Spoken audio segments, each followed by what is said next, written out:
而家有請學民思潮嘅代表陳怡俊上嚟講下兒童同埋青少年發聲嘅重要性。有請陳怡俊。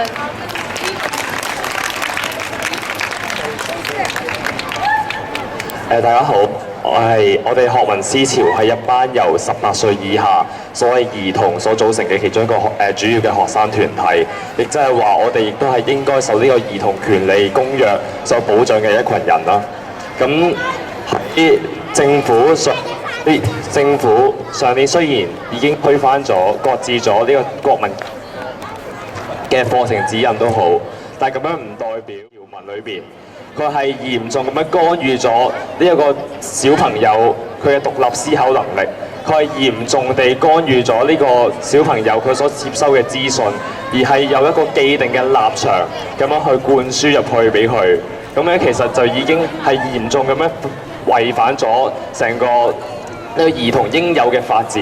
亦都係話，即係呢個兒童嘅發展，亦都唔可以好似普通其他國家嘅細路仔咁樣，因為佢哋已經有某一啲嘅立場、某一啲嘅資訊係錯誤地灌輸咗俾佢，所以我哋希望政府能夠聽聽民意，聽聽我哋呢個各大團體嘅聲音，包括我哋學民思潮，就立刻撤回國民教育科，呢個只不過係其中一環啫。政府嘅所做嘅違反我哋呢啲聲音嘅事情，就點止咁多啊！我哋學民思潮係一班中學生，我哋只不過係希望有一個政治嘅參與權，但係呢個政府偏偏就覺得我哋好似中學生細路仔好恰，就永遠咧喺我哋擺街站喺銅鑼灣嘅時候，就會有一班食環署或者警察就會過嚟去鬥我哋。就去即係話你哋而家做緊嘅嘢係犯法，跟住又講唔出佢我哋犯咗邊條法例，因為我哋根本就冇犯法。咁樣呢個就根本就係一個政治上面嘅打壓，就好似我哋琴日喺電台去揾梁振英嘅時候一樣，我哋根本人數都唔足以50人，我哋根本都唔構成非法集結。咁我哋得嗰20人，你又派成100個警去。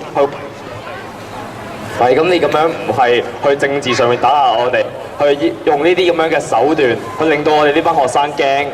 跟住而唔去繼續參與呢啲咁嘅政治活動係乜嘢呢？我希望政府能夠成